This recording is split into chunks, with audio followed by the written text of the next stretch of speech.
I'm Ramachandramurthy. ఇప్పుడు దాకా మనం ఈ ఎవల్యూషనరీ థియరీ ఇది భగవద్గీతలో ఎలా ఉంది ఏంటి అనేది, అదేమో క్రియేషన్ థియరీ. 6 రోజుల్లో సృష్టించాడు, 7వ రోజు రెస్ట్ తీసుకున్నాడు థియరీ బైబిల్ది. కానీ మనది అట్ట కాదు, అలా నిరంతరం జరుగుతూనే ఉంటుంది సృష్టి. అది మన ఇదనమాట. సో దాంట్లో ఇప్పుడు 7వ అధ్యాయంలో ఎలా జరిగింది, భూమి రాపో అనలో వాయు అని చెప్పి అక్కడి నుంచి బిగిన్ చేసుకుంటూ వచ్చి మనం చివరికి ఏంటంటే అంతా చేసుకోవచ్చు. ఇప్పుడు భూమి సుమారుగా 450 కోట్ల సంవత్సరాల క్రితం ఏర్పడిందని చెప్పి సైన్స్ చెప్తోంది. కొంతమంది 430 అంటారు, కొంతమంది 440 అంటారు సైంటిస్టులు. కొద్దిగా ఆ వేరియేషన్ ఎప్పుడు కూడా ఉంటుంది. 460 అని కూడా కొంతమంది అంటుంటారు. సో దీనికి ఇప్పుడు సృష్టి అంతా కూడా బైబిల్ ప్రకారం ఎప్పుడు జరిగిందంటే, వాళ్ళు బిషప్ పస్టర్ అనేటువంటి ఆయన ఒక ఉన్నాడు. ఆయన సుమారుగా 400 సంవత్సరాల క్రితం ఓ మీటింగ్ పెట్టాడు. ఆ మీటింగ్లో మొత్తం బైబిల్ అంతా చదివి ఆదం దగ్గర నుంచి అన్నీ ఎంతకాలం బతికాడు, ఆదంకి 130 ఏట సేట్ అనే కొడుకు పుట్టాడు, సేట్కి ఇంకో ఏట ఎప్పుడో వాడు ఇంకో కొడుకు పుట్టాడు, వాడు ఇదంతా కూడా యేసుక్రీస్తు దాకా ఏంటంటే జనరేషన్స్ అంతా కూడారు. కూడిన తర్వాత ఏమైందంటే ఆయన క్రైస్తవ మత విశ్వాసం ఏంటంటే ఈ సృష్టి క్రీస్తు పూర్వం 4004లో జరిగిందని చెప్పి రెజల్యూషన్ పాస్ చేసేసారు. ఇక వాళ్ళు ఎక్కడ చేసినా సరే ఇప్పుడు ఏంటంటే కొలంబియా విశ్వవిద్యాలయం వాళ్ళు, అంటే అమెరికాలో చాలా టాప్ యూనివర్సిటీ, ప్రపంచంలో టాప్ యూనివర్సిటీ, ప్రపంచ చరిత్ర అనే పుస్తకం రాసింది. దాంట్లో ఈ బిషప్ పస్టర్ చెప్పినటువంటిది పేర్కోవడం జరుగుతుంది చాలా చోట్ల, హాస్యాస్పదంగా ఎగతాళి చేస్తూ. ఎందుకంటే అదంతా మొదట్లో నమ్మారు. ఈ 450 కోట్ల సంవత్సరాల భూమి ఏర్పడిందని సైంటిస్టులు ఎప్పుడైతే చెప్పారో ఇవన్నీ మనకి దొరికినాయో ఇప్పుడు చూసాం కదా. లూసీ అంటే ఏంటి, ఒక అమ్మాయి 32 లక్షల సంవత్సరాల కింద దొరికింది. జంతువుల కళేబరాలు, ఇదంతా ఏంటంటే ఫాజిల్స్ దొరకటం, పెలియంటాలజీ అనే సైన్స్ డెవలప్ అయ్యేటికి ఇదంతా కూడా ఏంటంటే బిషప్ పస్టర్ చెప్పింది, బైబిల్లో చెప్పిందంతా కూడా ఏంటంటే ఇది ఊహా కల్పితమైనటువంటిది, అదంతా కూడా fiction, false, everything false and అని చెప్పి మనకి అర్థమవుతుంది. అందులో వాళ్ళందరూ కూడా కొట్టేసి ఇదంతా కూడా కరెక్ట్ కాదు, బైబిల్లో చెప్పిందంతా కూడా. అక్కడక్కడ చరిత్రకు సంబంధించిన వ్యక్తులు ఉండొచ్చు, కానీ బైబిల్లో చరిత్ర అంతా కూడా it's all false and fake and fiction అనేటువంటిది. ఓ చోట చెప్పాలంటే అన్నీ కూడా ఏంటంటే ప్లెయిన్గా చెప్పాలంటే ఇట్స్ ఆల్ బాష్ అండ్ బంకం అని చెప్పి ఇది అవుతుంది. ఇప్పుడు మనం ఇదంతా తెలుసుకున్నాం. తెలుసుకున్న తర్వాత ఇప్పుడు 8వ అధ్యాయం భగవద్గీతలో అక్షర పరబ్రహ్మ యోగం అంటే ఏంటంటే, అక్షరం అంటే నాశనం కానిటువంటి పరబ్రహ్మ, భగవంతుడు ఎప్పుడు కూడా నాశనం కాడు, వాడికి ఏ రకమైన ఇది ఉండదు. అందుకని అక్షర పరబ్రహ్మయంలో ఎలా సృష్టి జరిగింది అనేటువంటిది, భూమి ఎలా ఇదైంది అనే దాని గురించి మనకేంటంటే ఒక తెలియదు. దీని ప్రకారంగా ఏంటంటే ముందు ఈ శ్లోకానికి ముందు 17వ శ్లోకానికి ముందు 16వ శ్లోకం, బ్రహ్మలోక పర్యంతము ఉన్న సమస్త లోకములకు పునరావృత్తులు, అక్కడ ఉన్నవాళ్ళు మళ్ళీ పునర్జన్మ పుడుతూ ఉంటారు. ఈ లోకాలన్నీ కాలమును పరిమితమైనవి, ఇవి కాలానికి పరిమితమైనవి, కానీ నేను కాలాతీతున్నా, కాలం అనే దాని గురించి చెప్తున్నాడు అనమాట. కనుక నన్ను చేరిన వారికి పునర్జన్మ ఉండదు అందుకని చెప్తూ ఇప్పుడు ఏం చెప్తున్నాడంటే ఈ శ్లోకం చెప్తున్నాడు. ఏమని చెప్తున్నాడు, సహస్రయుగ పర్యంతం అహర్యద్ బ్రహ్మణో విదుః రాత్రియుగ సహస్రాంతం తే అహోరాత్రో విదో జనః. 1000 చతుర్యుగ కాలములు బ్రహ్మకు ఒక పగలు అంటే బ్రహ్మకి ఇప్పుడు ఏంటి 1000 చతుర్యుగాలు ఒక బ్రహ్మకి ఒక పగలు, అంతేకాలము ఆ బ్రహ్మకు ఒక రాత్రి, అంటే మళ్ళీ 1000 చతుర్యుగాలు బ్రహ్మకి రాత్రి అని తెలిసిన యోగులు కాలతత్వమును నిజంగా, కాలం అంటే తెలిసింది వాళ్ళే అని చెప్పాడు. దీనికి అర్థం ఏంటో మనం పూర్తిగా అర్థం చేసుకోవాలి. యుగం అంటే యుగాలనే ఉన్నాయి కదా మనకి. ఇప్పుడు మనం ఏ యుగంలో ఉన్నాం, కలియుగంలో ఉన్నాం. కలియుగం వయస్సు ఎంతో మనకు అందరికీ తెలుసు. కలియుగం యొక్క కాలం పరిమితి ఎంత అంటే 4,32,000 సంవత్సరాలు. కలియుగానికి వయసు ఎంత, 4,32,000 సంవత్సరాలు. కలియుగానికి ముందున్నది ద్వాపర యుగం, కృష్ణుడికి సంబంధించి. ఇలాంటి ద్వాపర యుగానికి రెట్టింపు కాలం అంటే 8,64,000 సంవత్సరాలు, 64,000 సంవత్సరాలు. ద్వాపర యుగానికి ముందు ఉన్నటువంటిది ఏంటంటే త్రేతాయుగం, అది కలియుగానికి 3 రెట్లు. త్రేత అంటే 3 రెట్లు ఇది. అయిన తర్వాత త్రేతాయుగానికి ముందు ఉన్నటువంటిది సత్యయుగం అంటాం, లేదా కృతయుగం. ఈ కృతయుగం కలియుగానికి 4 రెట్లు. అంటే కృతయుగం కలియుగానికన్నా 4 రెట్లు. ఈ 4 అట్ట పెట్టుకుందాం, గుర్తుపెట్టుకుందాం. తర్వాత త్రేతాయుగం 3 రెట్లు, 4 3 7.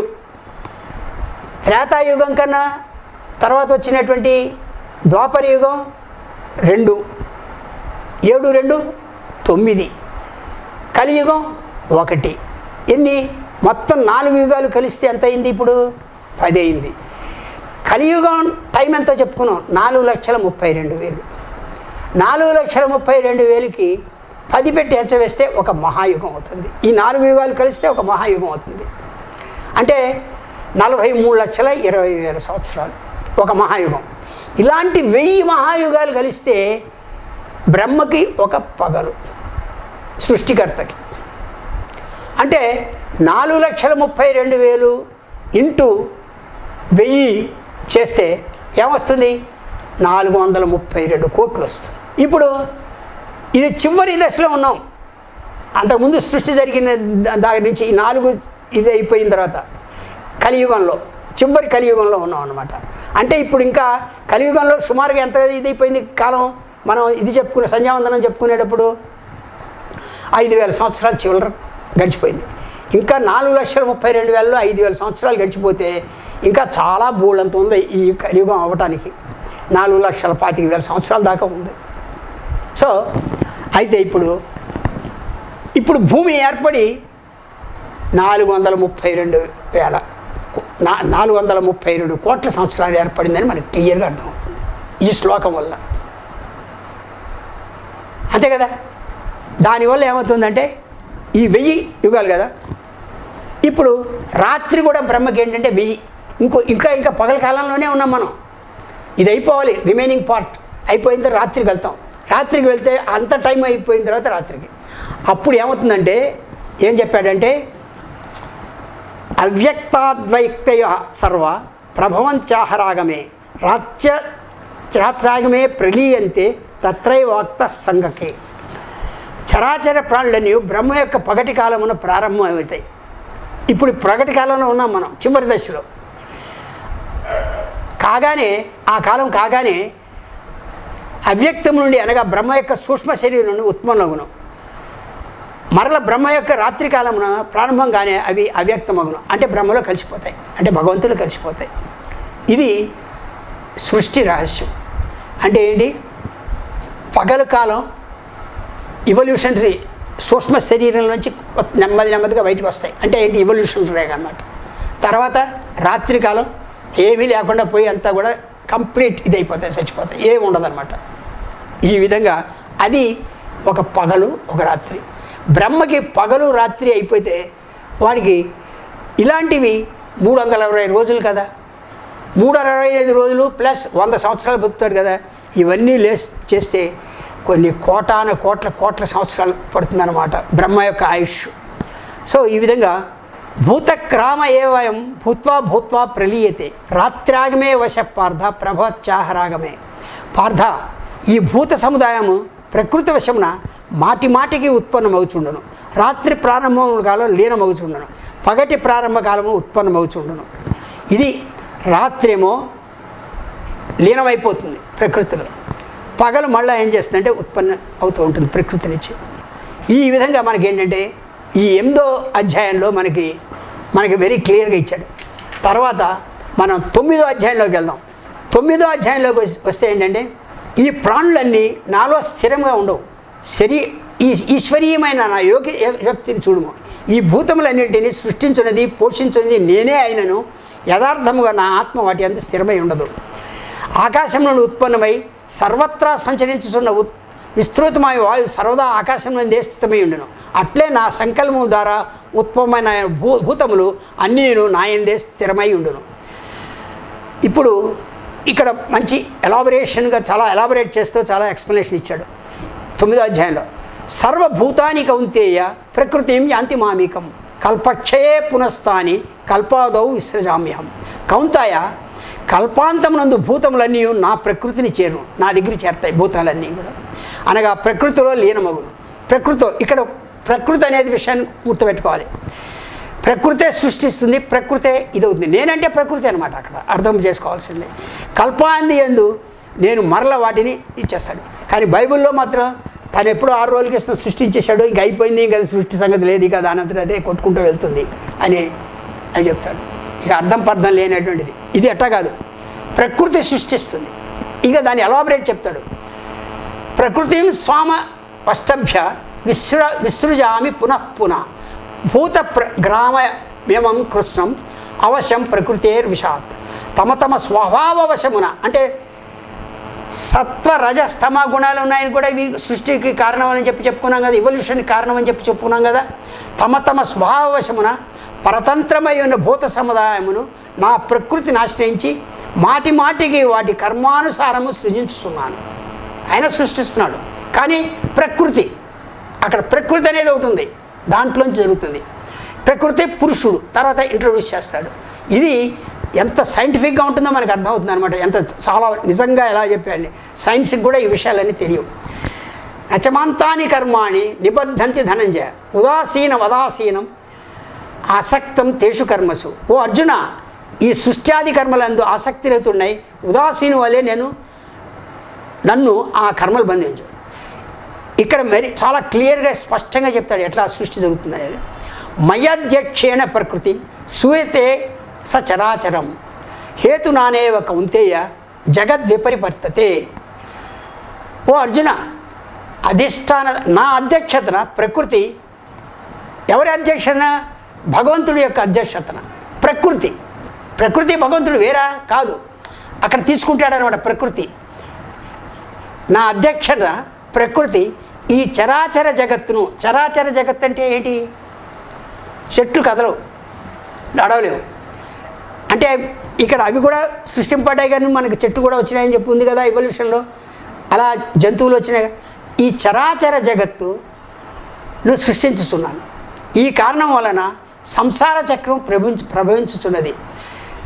ఈ జగత్తంతా కూడా ఏంటంటే, జగత్ అనే చక్రం ఉంది, ఒక చక్రం ఇదే ఇచ్చాడు కదా ఇక్కడ మనకి. ఈ ఇవల్యూషనరీ థియరీలో, ఈ ఇవల్యూషనరీ దీంట్లో ఒక చక్ర రూపంలో ఇచ్చాడు. ఇదంతా ఇలా తిరుగుతూ ఉంటుంది, ఈ చక్రం అంతా కూడా రౌండ్గా అలా తిరుగుతూ ఉంటుందని చెప్పి మనకి ఇచ్చాడు. ఇదే హారం అన్నాడు, ఇది ఇలా వర్ణించాడు అనమాట. అందువల్ల ప్రకృతి ఈ చరాచర దగ్గర సృష్టించింది నా అధ్యక్షతన. ఈ కారణం వల్ల సంసార చక్రము పరిభ్రమించున్నది. అందుకనే విష్ణు చక్రం అంటాం మనం. విష్ణు చక్రం అంటే ఏంటంటే ఈ సృష్టి చక్రం అన్నమాట.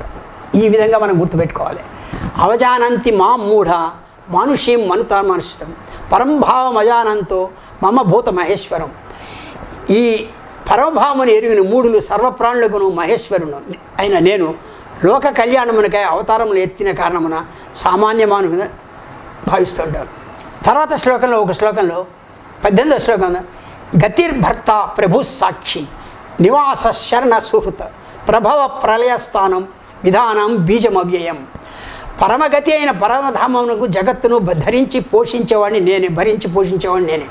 అందరికీ స్వామిని, అందరి శుభాశములను చూచువాడను నేనే, అందరికీ నివాస స్థానము. అందరూ ఎక్కడ ఉంటాం, మనం అంతా ఎక్కడున్నాం?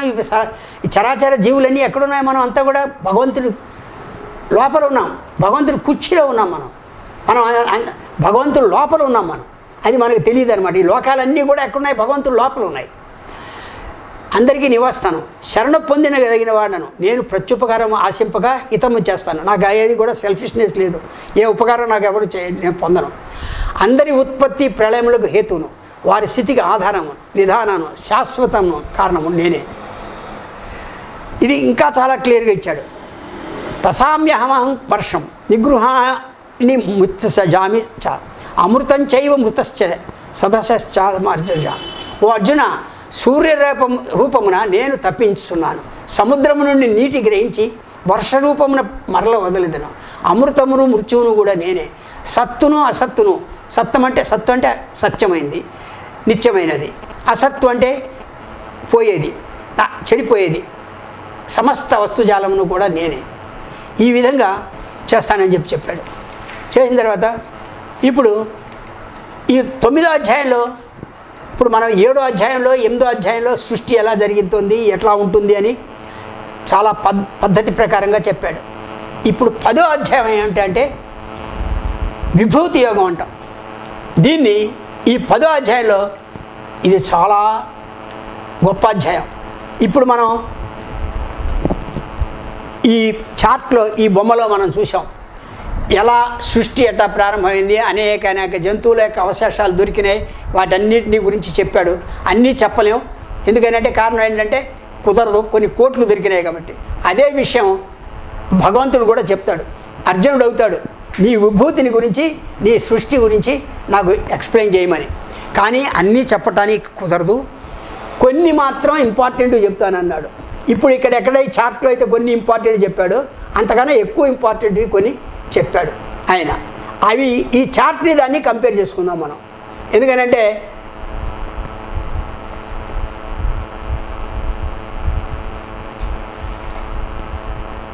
ముందు వీటన్నిటికన్నా ముందు ఏం చెప్తాడంటే ఈ 10వ అధ్యాయంలో ఈ సృష్టికి దానికి ఆయన దగ్గర నుంచి 20 విషయాలు ప్రతి వాటికి వస్తాయిట. ఆ 20 విషయాలు ఏంటంటే మనం తెలుసుకోవాల్సిందనమాట. బుద్ధి జ్ఞాన అసమ్మోహ, క్షమా సత్యం దమ శమ, సుఖం దుఃఖం భవో భావు, భయంచ అభయమేవచ, అహింస సమతా తుష్టి, తపోదానం యశో యశ, భవంతి భావభూతానం మత్త ఏవ కృతజ్ఞత. భగవంతుడి నుంచి ఈ గుణాలు, మంచి గుణాలు ఏవైతే ఉన్నాయో ఇవన్నీ వస్తాయి. ఈ గుణాలన్నీ కూడా 20 గుణాలు చెప్పాడు. ఈ 20 గుణాలు నా నుంచి వస్తాయని చెప్పాడు. గుణాలు మనుషులకి కానీ జంతువులు కానీ గుణాలు ఉంటాయని చెప్పాం కదా, 3 ఉన్నాయని చెప్పి, సత్వరజం. ఇవి కాకుండా ఏంటంటే నిశ్చయాత్మక బుద్ధి, యథార్థ జ్ఞానము, మోహరాహిత్యము, క్షమ, సత్యం, దమ అంటే ఇంద్రియ నిగ్రహం, శమము మనోనిగ్రహము, సుఖం దుఃఖం, ఉత్పత్తి ప్రళయము, భయము అభయము, అహింస సమత సంతోషము, తపస్సు, దానము, కీర్తి అపకీర్తి అన్నవి ప్రాణులకు సుమారుగా 20 గుణాలని చెప్పాడు. ఇవన్నీ నా నుంచే వస్తాయి, అంటే భగవంతుడి నుంచే వస్తాయని చెప్పాడు ఈ గుణాలని. ఇవన్నీ కళ్ళకు కనపడేవి కావు, కానీ యాక్చువల్గా ఉన్నవి ఇవన్నీ. తర్వాత ఏం చెప్తున్నాడంటే మహర్షి సప్త పూర్వే చత్వారో మనవస్తద మద్భావ మానసాజాత ఏషాం లోక ఇమాం ప్రజ. 7 మహర్షులను, వారికంటేనే పూర్వులైన సనకనాది మహాములు 4 స్వయంభువాది 14 మనువులను మొదలగు వీరందరూ నా భక్తులే, అందరూ నా ఎడవ సద్భావం గలవారే, వీరు నా సంకల్పం వల్లనే జన్మించని. ఈ జగత్తునందలి సమస్త జనులు ఇమాం ప్రజ అన్నాడు, లోక ఇమాం ప్రజ అన్నాడు కదా, ప్రజ అంటే ప్రజలందరూ వీళ్ళ సంతానమే అని చెప్పాడు. అంటే ఇప్పుడు బైబిల్ చెప్పేది ఏంటంటే సుమారుగా 6000 సంవత్సరాల క్రితం పుట్టినటువంటి ఆదాం అవ్వల సంతానం అంటాడు మన అంతా. కానీ మన భగవద్గీతలో ఏం చెప్తాడంటే ఈ ఋషుల యొక్క సంతానం అని చెప్తున్నాడు, వీళ్ళందరి పేర్లు చెప్పి. మనకి గోత్రాలు ఉంటాయి. ఈ విధంగా ఏంటంటే మనమంతా కూడా ఈ విధంగా గోత్రాలు ఉండి మనమంతా ఋషి సంతతి. అందుకనే మనమంతా కూడా నైతికంగా చాలా గొప్ప ఉదాత్తమైన జీవితాన్ని జీవిస్తాం. వాళ్ళు ఏంటంటే చాలా అసహ్యకరమైన జీవితాలు జీవిస్తారు. వాళ్ళ పూర్వీకులు ఎవడో తెలుసు, అబ్రాహం చెప్పాం కదా, జూడా, లాటు, వీళ్ళంతా అనమాట వాళ్ళ ఋషులు వాళ్ళకి. అందుకని మనకి వాళ్ళకి చాలా తేడా ఉంది. అందుకని అంటే మనది నిజమైనటువంటిది.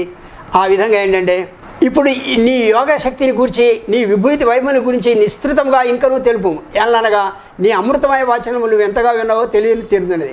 కానీ కృష్ణ భగవానుడు చెప్తున్నాడు, అర్జున నువ్వు లెస్సగా పలికిది, నా దివ్య విభూతుల విస్తృతికి అంతమే లేదు. ఇది ఇవల్యూషన్లో ఎన్ని చెప్తాం, కొన్ని కోట్లు వచ్చినాయని చెప్పాను కదా, ఆ కోట్లన్నీ మనం రాసుకుంటూ పోతే ఎక్కడ సరిపోతుందో మనకు కుదరదు. అందుకని కృష్ణుడు చాలా భగవంతుడు చాలా క్లియర్గా చెప్పాడు, నా దివ్య విభూతులకు అంతం లేదు, వాటిలో ప్రధానమైన వాటిని కొన్నింటి మాత్రమే నీకు చెప్తున్నాను అని. ఇప్పుడు సైంటిస్టులు వెళ్ళి తయారు చేసిన చార్ట్లో ఏదో చాలా ప్రధానమైనవి ఎట్లా చేశారో అక్కడ కూడా వీటికన్నా ఎక్కువగా కొన్ని ఇది చెప్పాడు. మనకి అర్థం ఏముంటుంది, ఇప్పుడు సృష్టి సిద్ధాంతం ఏదైతే ఉందో మంది, ఈ ఇవల్యూషనరీ థియరీ ఏదైతే ఉందో మంది, సైన్స్ది ఇంచుమించుగా ఒకే మోడల్లో నడుస్తున్నాయి, ఇంకా దానికన్నా ఎక్కువ పద్ధతిలో నడుస్తుంది అని చెప్పి మనకు అర్థమైంది. ఇప్పుడు ఇక్కడి నుంచే స్టార్ట్ అవుతుంది. మా గుడాకేశ సర్వభూతయ స్థిత అహమాదిశ్చ మధ్యంచ భూతానామంత ఏవచ. అర్జున, సమస్త ప్రాణుల హృదయమందున్న ఆత్మను నేనే. వెరీ క్లియర్గా చెప్పాడు ఇవల్యూషనరీ థియరీ. అంటే సమస్త ప్రాణులు, చిన్న చిన్న పురుగుల దగ్గర నుంచి పెద్ద పెద్ద జంతువుల దాకా మానవుడి దాకా అంతా వాళ్ళ ఆత్మలన్నీ కూడా నేనే అంటే ఆయనే. అహమాత్మా గుడాకేశ సర్వభూతాశయ స్థిత అహమాదిశ్చ మధ్యంత భూతానమంత ఏవచ. సకల భూతముల యొక్క ప్రాణుల యొక్క హృదయమందున ఆత్మ నేనే. ఆదియు, ఈ ప్రాణుల యొక్క ఆది మధ్యస్థితి అంతము నేనే. ప్రాణుల యొక్క సృష్టి స్థితి లయాలకు కారణం నేనే. అంటే ఇవన్నీ పుట్టడానికి, పోవటానికి, పెరగటానికి అన్నిటికీ కారణం నేనే. ఆదిత్యానమహం విష్ణు జ్యోతిషాం రవిరంశుమాన్ మరీచేర్మస నక్షత్రాణం. ఇప్పుడు మన ఆకాశంలో కొన్ని కోట్ల కోట్ల నక్షత్రాలు ఉన్నాయి కదా, అవన్నీ ఎక్కడ ఉన్నాయి? అవన్నీ పరమేశ్వరుడు లోపల ఉన్నాయి. అవన్నీ తర్వాత వీటి గురించి 11వ అధ్యాయంలో చూపిస్తాడు. కొన్ని కోటాను కోట్లు పుడుతున్నాయి ఆయన కడుపులో అని చెప్పి, ఆయన లోపల ఉన్నాయని. అందుకని అంటే అది అర్థం చేసుకోవాలి భగవంతుడి యొక్క ఇది. ఆదిత్య యొక్క ద్వాదశ పుత్రులు, ఆదిత్యులు అంటే సూర్యులు, వాళ్ళల్లో 12 మందిలో నేను జ్యోతిర్మయ స్వరూపుడు, నేను సూర్యుడను. 49 వాయుదేవతల్లో తేజము నేను, నక్షత్రాధిపతి చంద్రుడు నేను, వేదానం ఇలా ఈ విధంగా చేసి నేనే శివుణ్ణి, నేనే ఇవి అని చెప్పి అన్ని విధంగా చేసి చెప్తున్నాడు. ఇందాక మనం కొన్ని వీటిని గురించి చూసాం కదా. పర్వతాలు, మేరు శిఖరం ఉంది, ఆ మేరు శిఖరాన్ని కూడా నేనే అంటే ఆయన కూడా పర్వతాల గురించి చెప్పి స్థావరాణం హిమాలయ అన్నాడు. హిమాలయాల గురించి ఈ దీంట్లో ఇచ్చాడు కదా, మన దీంట్లో హిమాలయాల గురించి వచ్చాయని, ఆ హిమాలయాల గురించే దీంట్లో చెప్పాడు. ఏమని చెప్పాడు? స్థావరాణం హిమాలయ అని చెప్పాడు. ఇలా పురోహితుల్లో బృహస్పతిని, అలాగే సేనాల్లో స్కందుడిని, సాగరాల్లో చిన్న చిన్న జలాశయాల్లో సముద్రాన్ని నేనని చెప్పి, ఇవన్నీ కూడా ఏంటంటే మనకి క్లియర్గా అర్థమవుతున్నాయి అన్నమాట. ఇక్కడ వృక్షాల గురించి చెప్తూ ఏం చెప్పాడంటే అశ్వత్థ వృక్షం అని చెప్పాడు. అశ్వత్థ సర్వవృక్షాణం దేవరాశ్రించ నారద గంధర్వాణం చిత్రరథ సిద్ధానాం కపిలో ముని. ఇక్కడ వృక్షాల గురించి తీసుకొచ్చాడు. మనకి ఇక్కడ కొన్ని వృక్షాలు ఇచ్చాడు కదా, ఎప్పుడు వచ్చినాయి ఎవల్యూషన్లో. కానీ అన్ని వృక్షాల్లోకి గొప్పది ఏంటంటే అశ్వత్థ వృక్షం. ఆ అశ్వత్థ వృక్షం అంటే రావి చెట్టు. అది ఎందుకు గొప్పదో తర్వాత మనం తెలుసుకుందాం, డాక్టర్లు అడిగితే చెప్తారు అవన్నీ కూడా. తర్వాత అశ్వాల్లో ఉచ్చైశ్వర్యం అనేది ఉంది, అది పాల సముద్రంలో వచ్చిందని. ఈ గుర్రాలని గురించి వచ్చింది. గుర్రం ఎప్పుడు వచ్చిందో మనకి దీంట్లో వచ్చింది. ఈ గుర్రాలని గురించి చెప్పాడు ఇక్కడ. ఈ గుర్రాన్ని గురించి మనకి ఇవల్యూషన్లో ఇచ్చాడు కదా, ఈ ఇవల్యూషన్లో ఇక్కడ కూడా గుర్రాన్ని గురించి ఇవ్వటం జరిగింది. సో ఉచ్చైశ్వర్యం అని చెప్పాడు. అలాగే ఏనుగుల గురించి చెప్పాడు. నీటి ఏనుగుల గురించి. అలాగే నీటి ఏనుగులు వస్తే మామూలు ఏనుగులు కూడా ఉంటాయి కదా. ఐరావతం గజేంద్రాణం నరాణాంచ, నరుల్లో నేను రాజుని. అలాగే ఆవుల్లో నేను కామధేనువుని అని చెప్పి, పాముల్లో ఇక్కడ రెప్టైల్స్ అని ఇచ్చాడు. పాములు అంటే రెప్టైల్స్, పొట్టతో పాకేవి. ఇక్కడ ఈ రెప్టైల్స్ని గురించి పాముల్లో ఏం చేశాడంటే ఇక్కడ ఈయన ఇచ్చాడనమాట. సర్పాణామస్మి వాసుకి అనంతాస్మసి నాగానాం అని చెప్పించాడు. దైత్యుల్లో ప్రహ్లాదుణ్ణి, ఈ తర్వాత ప్రహ్లాద్ దైత్యానం కాల కలయతామహం మృగాణాంచ మృగేంద్రియోహం వైనతేశ్చ పక్షిణం. ఇక్కడ చాలా ఇంపార్టెంట్ ఈ శ్లోకం. దైత్యులు అంటే రాక్షసుల్లో ప్రహ్లాదుని అని చెప్పాడు. ఈ మృగాల్లో అన్నింటిలోకి గొప్పది అంటే సింహం. అక్కడ చెప్పాడు సింహాన్ని అని చెప్పాడు. పక్షుల గురించి ఇచ్చాడు. ఇట్లా పక్షులు కూడా నేనే, ఈ మృగాలన్నీ నేనే, రాక్షసుల్ని నేనే, అన్నీ ఈయన ఇవల్యూషన్లో వచ్చినన్నింటి గురించి చెప్పి ఇక్కడ ఒక చెప్పాడు, కాలం కలయతామహం. గణికులలో అంటే గణించు దానిలో కాలమును అన్నాడు. అంటే among the calculators I am the time. Calculation చేసే వాటిలో చాలా ఉన్నాయి, పొడుగు, వెడల్పు, బరువు, ఇవన్నీ కూడా కాదు. అన్నిట్లోకి ఏంటంటే కాలం కలయతామహం అని చెప్పాడు. అన్నిట్లోకి సుప్రీం ఏదంటే కాలం, టైం. తెలిసిందా? తర్వాత దీన్నే తీసుకెళ్ళి తర్వాత ఇంకొచ్చి ఏంటంటే కాలం అక్షయామహం, ఇన్ఫినిట్ టైం నేను అని చెప్పాడు. ఇది కాలానికి ఎంత ప్రాముఖ్యం ఇచ్చాడో ఇక్కడ. ఈ కాలం కలయతామహ, కాల కలయతామహం అనేటువంటి దాన్ని మన ప్రఖ్యాత సైంటిస్ట్ ఈ శతాబ్దంలో ఐన్స్టీన్ గారు తీసుకున్నాడు. ఈ ఒక్క లైన్ తీసుకుని ఆయన థియరీ డెవలప్ చేశాడు. ఐన్స్టీన్ థియరీ ఆఫ్ రిలేటివిటీ అంటారు. ఈ ఐన్స్టీన్ థియరీ ఆఫ్ రిలేటివిటీ ఆయనే చెప్పుకున్నాడు, మన సొంతం కాదు. నేను ఈ భగవద్గీత చదివిన తర్వాత భగవద్గీతని నేను నమ్ముతాను, భగవద్గీతని అంతా కూడా అంటే ఆయన సైన్స్ ప్రకారంగా ఒప్పుకుని నేను ఈ వాక్యాన్ని తీసుకున్నాను, కాలం కలయతామహం అనే వాక్యాన్ని. ఈ వాక్యం ప్రకారం ఏమిటి అంటే I am time, I am the time, among the calculators I am the time, among the reckoners I am the time అని చెప్పాడు.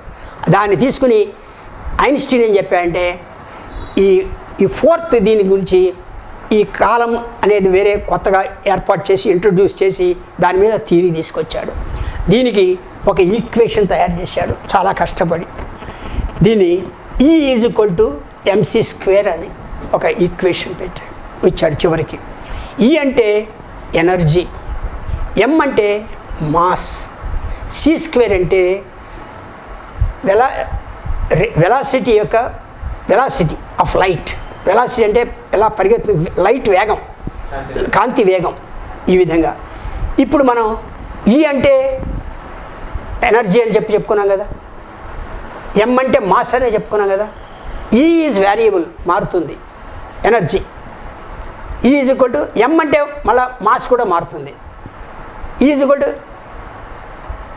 M మాస్ మారుతుంది. C² అంటే వెలాసిటీ ఆఫ్ లైట్ మారదు, కాన్స్టెంట్.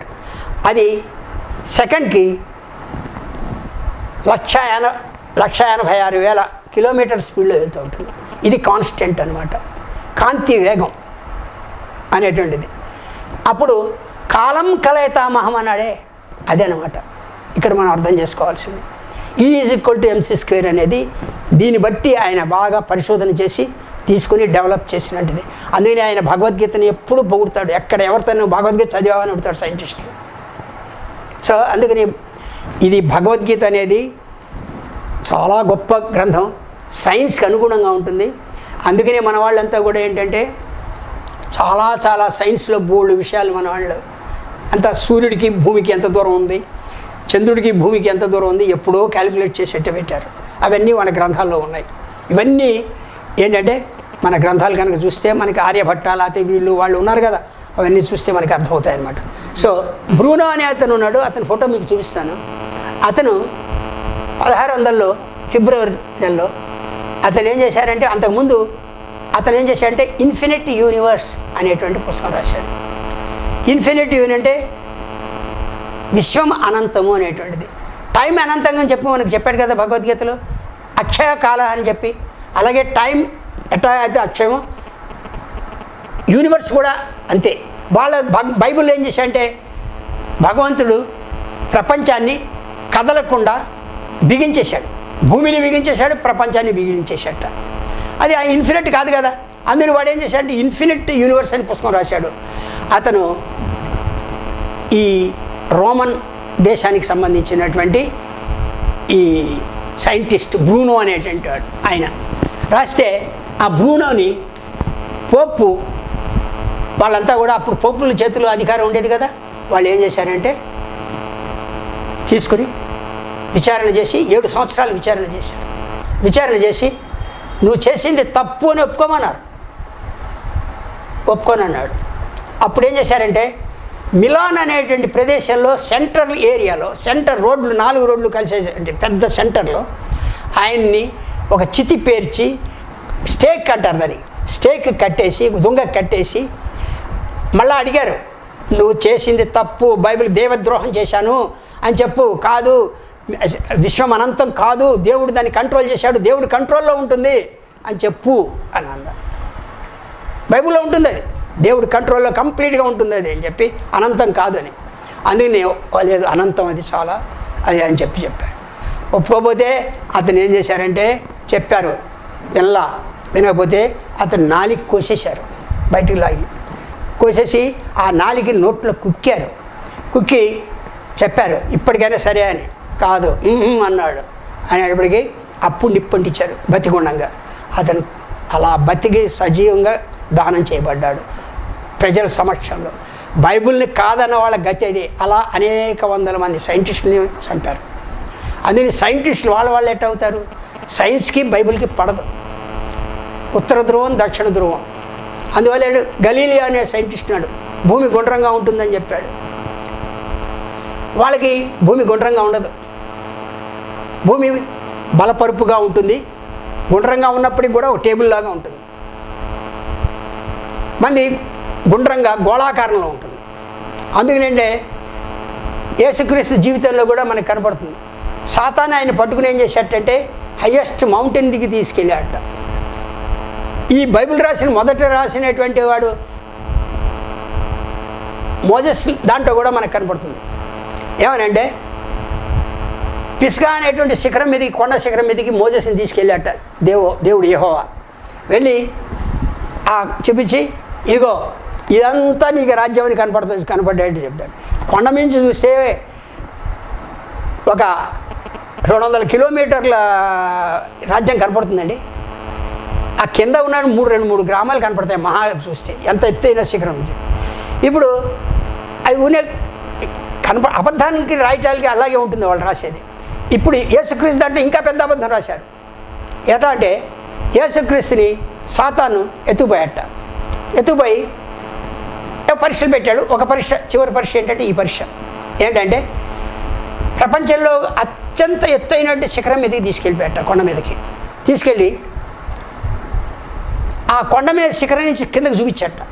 ప్రపంచంలో అన్ని రాజ్యాలు కనపడ్డాయట. భూమి మీద ఉన్న రాజ్యాలన్నీ ఎట్లా కనపడతాయండి? ఇప్పుడు మనం ఇండియాలో ఉన్నాం, మన వెనకాల అమెరికా ఉంటుంది. అమెరికా కనపడుతుందా? గోళాకారంలో ఉంది కదా. మనకి పగలు, వాళ్ళకి రాత్రి. వాళ్ళకి పగలైనప్పుడు మనకి రాత్రి. ఈ విధంగా ఉంటుంది. అసలు కనపడటానికి అవకాశం లేదు. అది మోస్ట్ అన్సైంటిఫిక్ థింగ్. కానీ ఏంటంటే యేసుక్రీస్తుకి అది చెప్పాట, ఈ రాజ్యాలన్నీ నీకు ఇచ్చేస్తానని చెప్పాడు. ఎంత అబద్ధం అంటే అది పచ్చి అబద్ధం అన్నమాట. ప్రపంచంలో రాజ్యాలన్నీ కనపడటం ఏంటి? అందుకని తర్వాత ఏం జరిగింది, తర్వాత నెక్స్ట్ ఎప్పుడు యేసుక్రీస్తు గురించి చెప్పుకుంటాం కాబట్టి దాంట్లో చెప్పుకుందాం. సో ఈ విధంగా వాళ్ళ యొక్క నమ్మకం ఏంటంటే ఒక ఎత్తైన శిఖరం మీదకి కానీ ఎక్కడికైనా వెళితే వెంటనే అన్నీ కనపడతాయి ప్రపంచం అని చెప్పి వాళ్ళ యొక్క నమ్మకం. భూమి గుండ్రంగా లేదు. అందుకనే మనం ఏం చేసామంటే భూగోళం ఉన్నాం, తెలిసిందా? అండాకారం ఉంది, తెలిసిందా? భూమండలము భూగోళము తెలిసిందా? అండాకారంలో ఉంటుంది. సో ఈ విధంగా ఏంటంటే చాలా రాంగ్ వాళ్ళ ఇది. అందువల్ల అంటే ఇప్పుడు వాళ్ళు సైంటిస్ట్ని గలీలియోని కూడా ఆ విధంగా చంపకపోయినా తిండి పెట్టకుండా హౌస్ అరెస్ట్ చేసి చచ్చిపోయేట్టు చేశారు. ఈ విధంగా ఏది భూమి గుండ్రంగా ఉండదు ఒప్పుకోమని ముసలాడు అయిపోయాడు, చంపుదాం అనుకున్నారు. కానీ ముసలాడిని చంపితే బాగుంటుందని చెప్పి అందులో ఏం చేశారంటే తిండి పెట్టకుండా ఇంట్లో అట్టే పెట్టేసి మార్చి చంపేశారు. ఈ రకంగా గలీలియోని హింసించారు. అలా చాలామంది సైంటిస్టుని, 3 మంది సైంటిస్టుని చంపేశారు. అందుకని సైన్స్కి క్రిస్టియానిటీకి పడదు, బైబిల్కి. వాళ్ళు వేరు, వీళ్ళ వేరు. వాళ్ళు చెప్పేంత అబద్ధాలు. ఏంటంటే వాళ్ళంతా క్రిస్టియన్స్ కాదు, వాళ్ళంతా యూరోపియన్స్ అయి ఉండొచ్చు, ప్రపంచంలో వేరే ఇది ఉండొచ్చు. క్రిస్టియన్ ఎవడో సైంటిస్ట్ కాదు. క్రిస్టియానిటీలో ఉన్నది 6 రోజుల సిద్ధాంతమే, అదే సైన్స్. ఇక అదే పర్మనెంట్.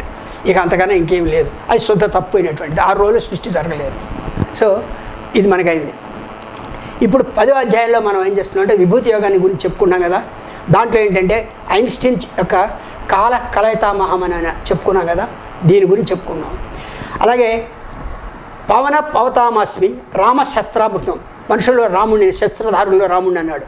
జషాణం మకరశ్చాస్మి అని చెప్పాడు. ఇందాక ఒకసారి చెప్పాను, జషాణం మకరశ్చాస్మి అంటే చేపలలో నేను మకరాన్ని అని చెప్పాడు. చేపల్లో మకరానికి నేను చెప్పాను ఏమనంటే దీనికి మధ్యలో మిస్సింగ్ లింక్ దొరికింది.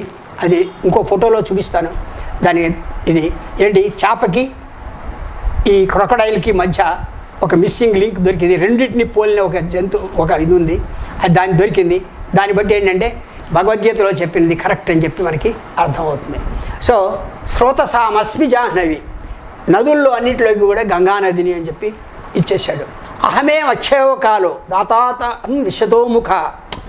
ఇక్కడ చూడండి, నేను కాలంలో నేను ఏంటి అక్షయం, ఇన్ఫినిట్, అంతం లేని కాలాన్ని నేను. కాలం అంటే ఏంటంటే కాలాన్ని ఎవడైనా చెప్పగలడా? ఇవాళ ఊరికే మనం ఏంటంటే పొద్దున ఇంత అయింది, టైం ఇంత అయింది, సూర్యుని గురించి, కానీ అసలు ఎప్పటి నుంచి ఎప్పుడు కాలం ఉంది అనేది అక్షయం అనమాట. అది ఇక్కడ ఒక టైం ఉంటే ఇంకో చోట ఇంకో టైం ఉంటుంది. అందుకంటే అహం అక్షయ కాలం. తర్వాత ఏంటంటే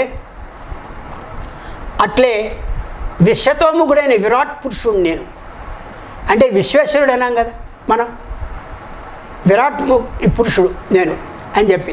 అంటే ఏంటి, ఈయన ఎలా ఉంటాడు అనేది ఎవడు చెప్పలేడు. నా అంతం, నా మధ్యం, నా ఇది అనమాట. ఆయన ఏది కనపడదు, ఏంటి మొదలేమిటో తెలియదు, అంత విరాట్ పురుషుడు అనమాట.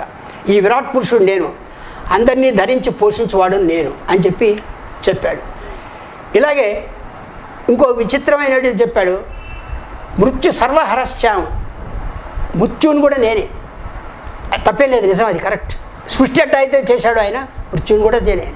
ఉద్భవస్య భవిష్యతాం, సమస్త ప్రాణులకు ఇచ్చేసేటువంటి వాళ్ళు కూడా నేనే. కీర్తి శ్రీ వాక్చ నారీణ శృతిర్మేధా ధృతి క్షమ అని చెప్పాడు.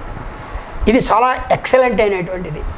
స్త్రీలను ఎక్కడ ఇచ్చేలా, స్త్రీలు కూడా ఏంటంటే చాలా ముఖ్యం. బైబిల్ నిండా స్త్రీలను అవమానం చేయడమే కనపడుతుంది అక్కడ మనకంతా కూడా. మిసోజిని అంటారు, స్త్రీలంతా అవమానం చేయడం, తిట్టడం అంతా వాళ్ళది, అన్ని తప్పు అన్నీ వాళ్ళ కిందే ఉంటున్నాయి. ఇక్కడ ఏం చెప్పాడంటే స్త్రీల్లో గొప్ప గొప్ప విషయాలు ఉన్నాయి. ఏంటంటే కీర్తి అనేది స్త్రీ కింద పోల్చాడు, శ్రీ లక్ష్మీదేవిని స్త్రీ కింద పోల్చాడు, వాక్కు సరస్వతీదేవిని. ఇవన్నీ చాలా మోస్ట్ ఇంపార్టెంట్ సబ్జెక్ట్స్. వాక్ దేవత ఎవరు? సరస్వతీదేవి. స్మృతి, జ్ఞాపక శక్తి ఉండేటువంటి దాని దేవతను కూడా ఇచ్చేశాడు. మేధ, తెలివితేటలు ఉండేటువంటిది కూడా స్త్రీయే. ధృతి, ఓర్పు, ధృతి పట్టుదల, ధృతి. క్షమ, ఓర్పు. అంటే స్త్రీకి ఈ ఎన్ని లక్షణాలు స్త్రీమూర్తులు చేశాడు.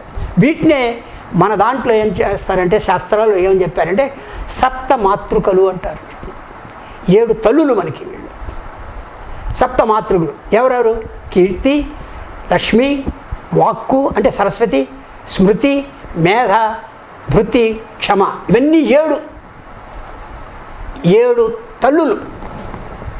స్త్రీకి ఎంత గౌరవం ఇచ్చాడో మనకి ఇక్కడ అర్థమవుతుంది. ఇక్కడ ఎన్ని పురుషులని చెప్పుకోవడం కాదు, దీని జంతువులని చెప్పుకోవడం కాదు, ఇక్కడ స్త్రీలు కూడా ఇచ్చేశాడు. ఇది చాలా ఎక్సలెంట్గా డీల్ చేసినటువంటి. యచ్చాపి సర్వభూతానాం బీజం తదహమర్జున తదపిస్త వినాయాస్యత్ మయభూతం చరాచరం. అర్జున, సర్వప్రాణుల ఉత్పత్తికి కారణమైన బీజము నేనే. ఏమన్నా, నేను లేని చరాచర ప్రాణి ఏదీ లేదు. అంటే భగవంతుడు లేనిది ఏదీ లేదు. ప్రతి దాంట్లో భగవంతుడిని చూడాలి. అందుకనే 6వ అధ్యాయంలో చెప్పాడు, క్లియర్గా చెప్పాడు, సర్వభూత సమాత్మానం సర్వభూతాని చాత్మని ఈక్షతే యోగయుక్తాత్మ సర్వత్ర సమదర్శన అని చెప్పి. ఇంకా మీకు కావాలంటే ఈ 6వ అధ్యాయంలో ఇంకా బ్రహ్మాండంగా చెప్పాడు. ఇంకా ఇది ఎలాబొరేట్గా అనమాట. సర్వభూతాల్ని సమంగా దర్శించమని చెప్పాడు. ఎందుకంటే అంత భగవంతుడు సర్వభూత అని చెప్పి యోమాం పశ్యతి సర్వత్ర సర్వంచ మై పశ్యతి తస్యాహం నా ప్రణశ్యామి సచమేన ప్రణశ్యతి. సకన ప్రాణుల యందును. ఇప్పుడు ఈ చాట్లో చూసాం, ఇవి కాకుండా లేనివి బోళ్ళు ఉన్నాయి సృష్టిలో. ఇవన్నిటిలోనూ నేను ఉన్నాను. సకల ప్రాణులందు ఆత్మరూపంలో నేను ఉన్నాను. అట్లే ప్రాణులన్నింటినందు నా ఎంతో అంతర్గతంగా ఉన్నట్టు చూచువానికి నేను అదృశ్యం కాడు. ప్రాణుల్లో నన్ను ప్రతివాడు తను చూసుకోవాలి, నన్ను చూడాలి. ప్రతి ప్రాణిలో అలాంటి వాడికి నేను ఎప్పుడు కనపడుతూనే ఉంటాను భగవంతుడి అని చెప్పాడు. సర్వభూత స్థితం యోమాం భక్త కత్వమాస్థిత. సర్వదా వర్తమానోపి సయోగి మయి స్వర్తతే. భగవంతుని ఏకీభావ స్థితిలో పురుషుడు సర్వభూతములందు ఆత్మస్వరూపం నన్ను సచ్చిదానంద ఘనవాసుదేవుడైన నన్ను భజించును. అట్టి యోగి సర్వదా సర్వవ్యవహారం ముందు నాకు చెప్పాడు. కానీ బైబిల్లో ఏముందంటే ఇవన్నీ నాకు నరికి ఈ జంతువులు చంపి నెత్తురు గీత్తురు అవన్నీ తీసుకొచ్చి తగలబెట్టి చేస్తే ఆ వాసన నాకు ఇష్టం. నన్ను సంతృప్తి చేయాలంటే ఏం చేయాలంటే ఎద్దుల్ని నరకాల, రోజుకి ఇన్ని వేలు ఎద్దుల్ని చంపాల, మేకల్ని చంపాలా, గొర్రెల్ని చంపాలా, వాటిని అన్నింటినీ తగలపెట్టాలా, పక్షుల్ని. ఆ వాసన కాలుతుంటే వచ్చేటువంటి స్వీట్ స్మెల్ వస్తుందిట. మరి ఏంటో మరి అర్థం కాదు మనకి, అది స్వీట్ స్మెల్లో మరి ఏంటో వాడికి ఇష్టం అంట దేవుడికి, యెహోవాకి. ఇది ఎక్కడన్నా మనకి చెప్పాడు అట్లాంటిది? ప్రతిదాన్ని నన్ను చూసుకోమన్నాడు భగవంతుల్లో, నిన్ను నువ్వు చూసుకోమన్నాడు. ఇది మొత్తం డిఫరెన్స్ అన్నమాట ఈ సృష్టి సిద్ధాంతంలో, ఒకదానికొకటి సంబంధం. ఆత్మౌపమ్యేన సర్వత్ర సమం పశ్యతి యోర్జున సుఖం వా యది వా దుఃఖం సయోగి పరమోమతః. ఇది చాలా గొప్ప శ్లోకం. అర్జున, సర్వ ప్రాణులను తన వలె చూసుకొనవలెను, సమానంగా చూసుకొని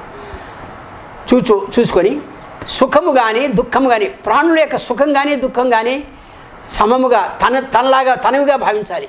అవతల ప్రాణులు అది వేరే గిలగిల కొట్టుకుని చస్తుంటే వీడు ఆనందపడటం కాదు. అక్కడ వీడేమో వాళ్ళ దేవుడికి కావాల్సిందంటే అవి నరుకుతుంటే అవి గిలగిల కొట్టుకు వస్తుంటే ఆనందించి దానికి నిప్పంటించి దాన్ని కాల్చే వీడికి వాసన వస్తే అది చాలా ఇష్టంట దేవుడికి. మనకి దేవుడు అట్లా చెప్పలా. వాటి సుఖం వాటి దుఃఖం అన్నీ కూడా ప్రతి జీవి యొక్క సుఖం దుఃఖం తన దుఃఖంగా భావించాలి, సగం సుఖంగా భావించాలి. అలా చూసిన వాడే నాకు పరమశ్రేష్ఠుడు అని చెప్పాడు. సో ఇది మన సిద్ధాంతం. ఎందుకంటే ప్రతి జీవిలోనూ భగవంతుడు నాన్ని మనం నమ్ముతాం. భగవంతుడు అనే ఇది అంటే ఇవల్యూషనరీ థియరీ ప్రకారంగా మన దాని ప్రకారంగా ఏంటంటే అది. కాబట్టి మన భగవంతుడు ఏం చెప్పాడంటే ప్రతి దాంట్లో నన్ను చూడమని, నన్ను చూసి నిన్ను నువ్వు చూసుకో, అందరినీ చూసుకో, భగవంతుని చూసుకోమని చెప్పాడు. సో ఈ విధంగా ఏంటంటే ఇది చెప్పి ఇప్పుడు విభూతి యోగం మనం పూర్తి చేసాం.